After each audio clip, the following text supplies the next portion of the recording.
اور پھر نبی کریم صلی اللہ علیہ وسلم نے ایسے شخص کی جو نہلاتا ہے کسی مردے کو، اس کی بڑی فضیلت بیان کی ہے.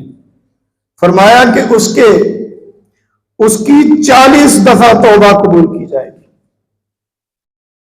ایک حدیث میں ہے کہ 40 بڑے گناہ کیے ہو نا، 40 بڑے بڑے گناہ وہ معاف کر دیے جائیں گے، اور 40 دفعہ اس کی توبہ قبول کی جائے گی، یعنی 40 دفعہ اس کو معاف کر دیا جائے گا. یعنی بڑے بڑے گناہ بھی 40 کرے تو ختم ہو جائے. یہ نبی کریم صلی اللہ علیہ وسلم نے اس شخص کی فضیلت بتائی ہے جو ایک مردہ شخص کی تکریم کرتا ہے، اس کو غسل دیتا ہے. اور پھر نبی کریم صلی اللہ علیہ وسلم نے جنازہ پڑھنے والوں کی بھی فضیلت بتائی.